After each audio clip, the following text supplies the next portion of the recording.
মাদারীপুরের শিবচরে চকলেট দেওয়ার প্রলোভন দেখিয়ে ৫ বছরের এক শিশু কন্যাকে বিকৃত যৌনাচারের অভিযোগে এক বৃদ্ধাকে গ্রেপ্তার করেছে পুলিশ।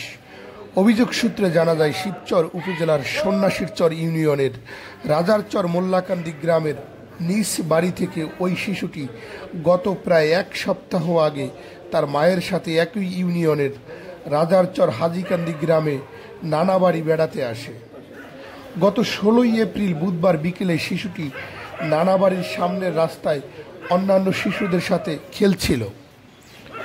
এ সময় একই এলাকার তোতা শেখ শিশুটিকে চকলেট খাওয়ানোর প্রলোভন দেখিয়ে নিজ বাড়ির দ্বিতীয় তলায় শয়ন কক্ষে নিয়ে যায়। শিশুটি এতে ভয় পেয়ে বাহিরে আসতে চাইলে ভিতর থেকে দরজা বন্ধ করে দেয় তোতা শেখ।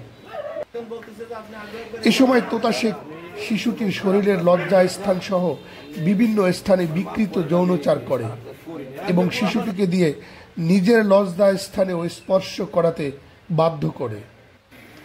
এদিকে পরিবারের লোকজন শিশুটিকে রাস্তায় দেখতে না পেয়ে অন্যান্য শিশুরা জানায় তাকে তোতা শেখ নিজ বাড়ির দিকে নিয়ে গেছে। পরে পরিবারের লোকজন দ্রুত তোতা শেখের বাড়িতে গিয়ে তার শয়ন কক্ষ থেকে ওই শিশুটিকে উদ্ধার করে।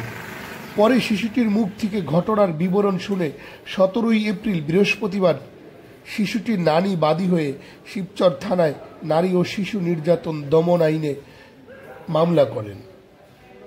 শিবচর থানার এসআই রেণুকা আক্তারের নেতৃত্বে পুলিশের একটি দল অভিযান চালিয়ে বৃহস্পতিবার রাতে রাজারচর হাজিকান্দি এলাকা থেকে তোতা শেখকে গ্রেপ্তার করে এবং শুক্রবার দুপুরে মাদারীপুর আদালতে প্রেরণ করে।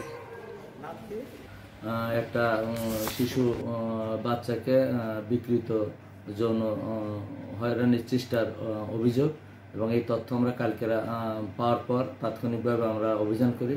আমার এসআই রেণুকা সহ অফিসার ফোর্স দিয়ে তাকে আমাদের হেফাজতে আনি।